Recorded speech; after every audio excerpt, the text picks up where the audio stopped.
नमस्कार। मैं डॉक्टर प्रेम सिंह मीना आज आपके समक्ष उपस्थित हूँ। आज हम चर्चा करेंगे हिंदी साहित्य के बीए पार्ट थर्ड ईयर के प्रथम प्रश्न पत्र में संकलित अयोध्या सिंह उपाध्याय हरिओद का जो प्रिय प्रवास महाकाव्य है उसके छठे सर्ग से हमारे पाठ्यक्रम में जो कवितांश संकलित किया गया है उसी के संदर्भ में आज हम व्याख्या करेंगे। ये देखिए व्याख्याएं। और दिन दिन भर वे आ द्वार पे बैठती थी, प्रिय पथ लगते ही वार को थी बिताती। यदि पथिक दिखाता तो यही पूछती थी, मम सुत गृह आता क्या कहीं था दिखाता। तो यहाँ जब हम पहले भी चर्चा कर चुके हैं कि हम जब भी कोई व्याख्या करते हैं तो व्याख्या को तीन भागों में विभाजित किया जाता है। सर्वप्रथम हम उसको उसके प्रसंग में हमें बताना होता है कि प्रस्तुत कवितांश या पद्यांश या अवतरण किस लेखक या कवि द्वारा और किस रचना में से लिया गया है और इसमें कवि या लेखक क्या कहना चाहता है। तो सर्वप्रथम हम प्रसंग करेंगे, उसके बाद में व्याख्या और अंत में विशेष या टिप्पणी के माध्यम से हमें उसका बताना होता है। विशेष जो भी होता है या टिप्पणी जो हम कहना चाहते हैं, अलंकार, उसकी भाषा शैली या छंद या उसका मुख्य जो सार होता है उसे हमें बताने का प्रयास करते हैं। तो अब देखिए कि दिन भर वे आ द्वार पे बैठती थी, दिन भर वे आ द्वार पे बैठती थी, प्रिय पथ लगते ही वार को थी बिताती। तो यहाँ प्रसंग में हमें बताना होगा कि जो प्रस्तुत पद्यांश है या प्रस्तुत अवतरण है अयोध्या सिंह उपाध्याय हरिओद द्वारा रचित प्रिय प्रवास के षष्ठ सर्ग अथवा छठे सर्ग से लिया गया है। और इसमें कवि हरिओद ने माता यशोदा की अपने प्रिय पुत्रों के प्रति उनकी उत्सुकता, उनकी उत्कंठा, उनका मथुरा जाने के पश्चात उन्हें ब्रज प्रदेश में नहीं लौटने के कारण श्री कृष्ण और बलराम मथुरा चले जाते हैं। मथुरा से जब वो पुनः ब्रज में नहीं लौटते हैं तो उनकी जो माता है यशोदा है, उनकी जो मनोदशा है, उनके वात्सल्य का जो वियोग पक्ष है उसका बड़ा सुंदर और मार्मिक चित्रण कवि ने करने का प्रयास किया है।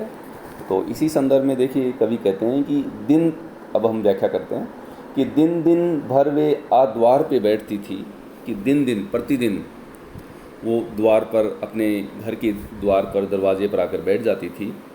प्रिय पथ लगते ही वार को थी बिताती, अपने जिस रास्ते से, जिस मार्ग से श्री कृष्ण के आने की संभावना थी उसको वो लगती थी यानी देखती थी, और वार को यानी जो दिवस था उसको व्यतीत करती थी। यदि पथिक दिखाता तो यही पूछती थी। यदि पथिक जो राहगीर है या उधर से आने वाला कोई व्यक्ति है, उस रास्ते से, जिस ओर से मथुरा का रास्ता या श्री कृष्ण के आने की जो संभावना थी, वहाँ से अगर कोई पथिक दिखाई देता था तो उससे यही पूछती थी कि मम सुत गृह आता क्या कहीं था दिखाया, कि मम मेरा, सुत मेरा पुत्र, मेरे घर की ओर आता हुआ श्री कृष्ण या बलराम में से कोई भी यहाँ आता हुआ मुझे आपको क्या दिखाई दिया क्या। तो इस तरह के प्रश्न वो प्रत्येक पथिक से जो मथुरा के रास्ते से आता हुआ दिखाई देता था उससे वो पूछती रहती थी। इसी प्रकार देखिए कि अति अनुपम मेवे और रसीले फलों को, बहु मधुर मिठाई दुग्ध के व्यंजनों को, पथश्रम निज प्यारे पुत्र का मोचने को प्रतिदिन रखती थी भाजनों में सजा के। तो यहाँ अति अनुपम जो अद्वितीय जो मेवे थे, रसीले जो फल थे, या बहु मधुर मिठाई, विविध प्रकार की जो मिठाइयाँ जो मधुर, जो खाने में स्वादिष्ट होती हैं, दुग्ध को, व्यंजनों को, यानी दुग्ध से बने हुए जो व्यंजन हैं, जो भोजन में जो व्यंजन हैं, तो दूध से जो बने हुए व्यंजन हैं उनको, उन सभी को क्या करती थी, प्रतिदिन रखती थी भाजनों में सजा के। भाजन यानी पात्रों में, या मटका जिसे कहते हैं, वो अपने पात्रों में या मटकों में या रखने का जो पात्र था उनमें सजा कर रखती थी।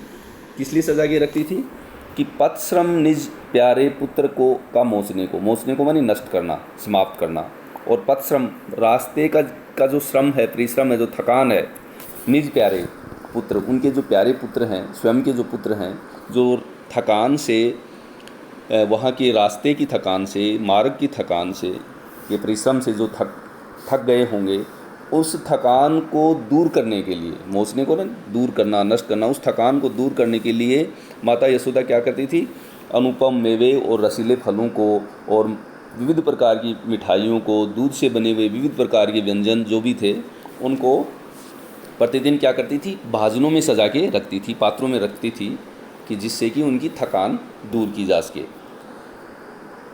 इसी प्रकार देखिए, जब कुंवर न आते वार भी बीत जाता, तब वह बहुत दुख पाके बांट देती थी उन्हें थी। जिस प्रकार कुंवर श्री कृष्ण नहीं आते थे और वार भी बीत जाता था, यानी दिन भी बीत जाते थे, दिवस भी बीत जाता था, तब बहुत दुख पाके, तब उसे बहुत दुख तो होता था, लेकिन वो क्या कर देती थी उन्हें, कि जिससे दिन उन्हें वो बांट देती थी, दूसरों को वितरित कर देती थी, जिससे कि वो खराब न हो सकें या किसी अन्य के काम आ सकें। दिन दिन उर में था वृद्धि पाती निराशा, दिन दिन उनके हृदय में निराशा बढ़ती जा रही थी। तम निवीड दृगों के सामने हो रहा था, तम अंधकार को कहते हैं, निवीड यानी घना, दृग नेत्र, नेत्रों के सामने घना अंधकार, काय का घना अंधकार, निराशा का, कि उनके न आने की निराशा जो थी, माता यशोदा के नेत्रों के सामने घना निराशा का अंधकार सामने आ जाता था, और एक निराशा का भाव पैदा होता था कि पता नहीं मेरे प्रिय पुत्र आ भी पाएंगे या नहीं आएंगे। इस प्रकार से उनके उर में, अर्थात उनके हृदय में जो निराशा का भाव था वो बढ़ता जा रहा था। तो माता यशोदा का यहाँ वात्सल्य भाव है, उनका जो वियोग पक्ष है वात्सल्य का, वो बताने का कवि ने प्रयास किया है। अब आगे देखिए, जब पूर्व बनीता स्त्रियों को कहते हैं, और पूर्व मानी नगर की या वहाँ के पूर्व बनीता पूछती थी संदेशा, कि नगर की बनीताएं यानी जो स्त्रियां थी या गोपियां थी, वो आकर संदेशा पूछती थी कि आपके प्रिय पुत्र आए या नहीं आए। तब मुख उनका थी दिखाती उन्मना, तो वो उन्मना यानी उन्माद की स्थिति में, खिन्न होने की स्थिति में और असहज होने की स्थिति में आ जाती थी, और उनका ऐसा उन्मुना मुँह देखती थी। यदि कुछ कहना भी वे कभी चाहती थी, वो ये बताने का प्रयास भी करती या कहना भी चाहती थी, तो क्या होता था देखिए, न कथन कर पाती, न कोई बात कह पाती थी, कंठ था रुद्ध होता, और कहने का प्रयास करती तो उनका जो कंठ था वो अवरुद्ध हो जाता था, यानी रुक जाता था, और ऐसी स्थिति में उनका जो दुख है वो और ऐसा ही होता चला जाता था, बढ़ता चला जाता था। यदि कुछ समझाती घे की सेविकाएं, बन विकल उसे थी ध्यान में भी नहीं लाती। तन सुधी तक होती जा रही थी यशोदा, अतिशय विमना और चिंतता हो रही थी। यदि कुछ समझाती घे, जो घर की जो सेविकाएं थी, दासियां थी, वो भी उन्हें अगर समझाने का प्रयास करती थी, तो बन विकल उसे थी ध्यान में भी नहीं लाती।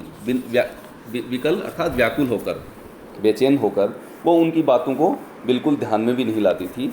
उनकी ऐसी स्थिति होती जा रही थी।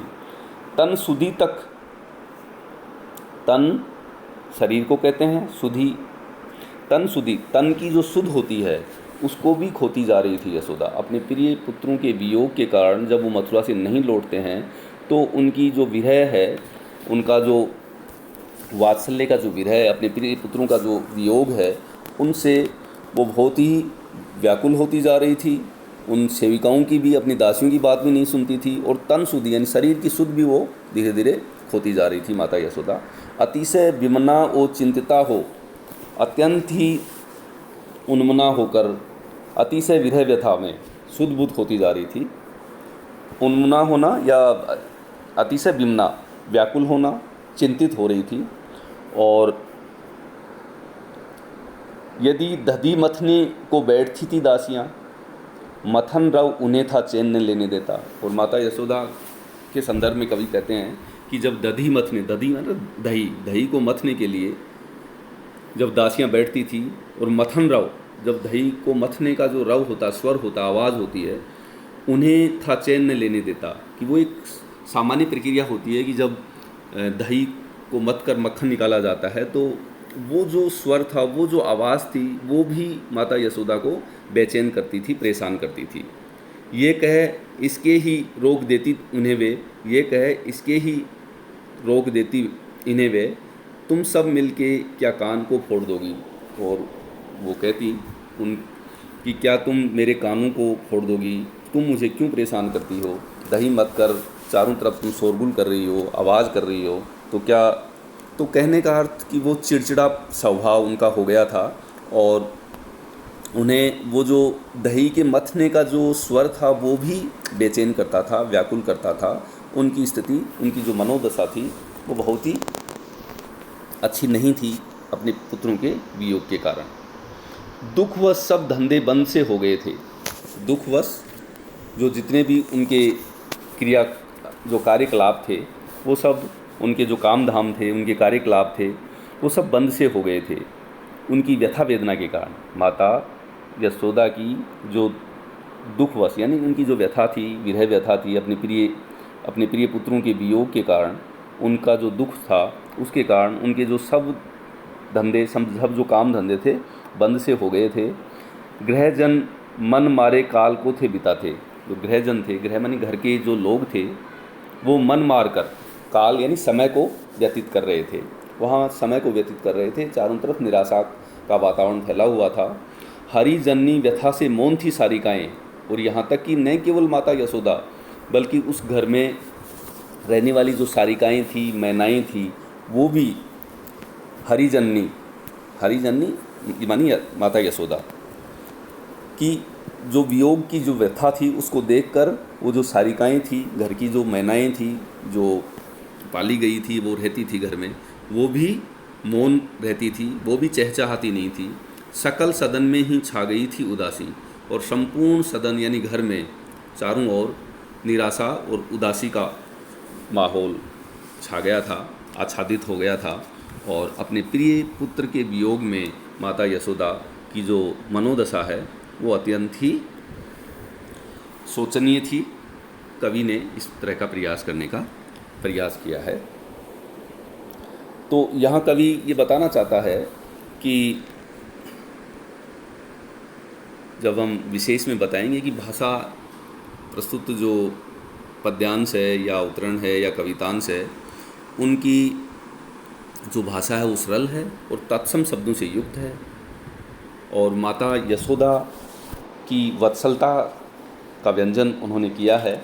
माता यशोदा की जो वेदना है या उनकी प्रतीक्षारत है, उनकी जो उत्सुकता है, उनकी जो चिंता है अपने प्रिय पुत्र उनके न आने के कारण, उसका भी मार्मिक चित्रण कवि ने करने का प्रयास किया है। धन्यवाद।